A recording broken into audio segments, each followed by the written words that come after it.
New Testament, the book of Matthew. Chapter 1. The ancestors of Jesus the Messiah. This is a record of the ancestors of Jesus the Messiah, a descendant of David and of Abraham. Abraham was the father of Isaac. Isaac was the father of Jacob. Jacob was the father of Judah and his brothers. Judah was the father of Perez and Zerah, whose mother was Tamar. Perez was the father of Hezron. Hezron was the father of Ram. Ram was the father of Amminadab. Amminadab was the father of Nahshon. Nahshon was the father of Salmon. Salmon was the father of Boaz, whose mother was Rahab. Boaz was the father of Obed, whose mother was Ruth. Obed was the father of Jesse. Jesse was the father of King David.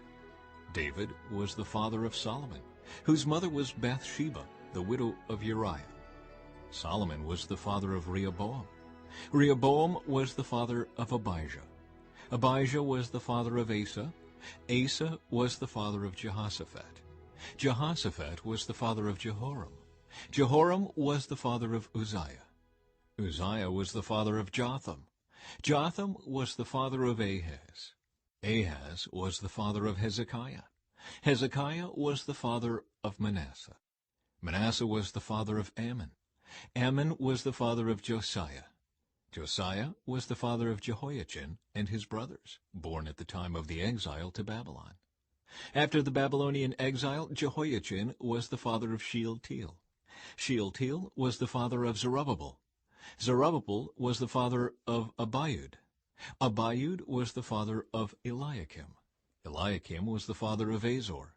Azor was the father of Zadok. Zadok was the father of Achim. Achim was the father of Eliud. Eliud was the father of Eleazar. Eleazar was the father of Mattan. Mattan was the father of Jacob. Jacob was the father of Joseph, the husband of Mary. Mary gave birth to Jesus, who is called the Messiah. All those listed above include 14 generations from Abraham to David, 14 from David to the Babylonian exile, and 14 from the Babylonian exile to the Messiah. The birth of Jesus the Messiah. This is how Jesus the Messiah was born. His mother Mary was engaged to be married to Joseph. But before the marriage took place, while she was still a virgin, she became pregnant through the power of the Holy Spirit. Joseph, her fiancé, was a good man and did not want to disgrace her publicly, so he decided to break the engagement quietly. As he considered this, an angel of the Lord appeared to him in a dream. "Joseph, son of David," the angel said, "do not be afraid to take Mary as your wife, for the child within her was conceived by the Holy Spirit, and she will have a son, and you are to name him Jesus, for he will save his people from their sins." All of this occurred to fulfill the Lord's message through his prophet. "Look, the virgin will conceive a child. She will give birth to a son, and they will call him Emmanuel," which means God is with us. When Joseph woke up, he did as the angel of the Lord commanded, and took Mary as his wife. But he did not have sexual relations with her until her son was born. And Joseph named him Jesus.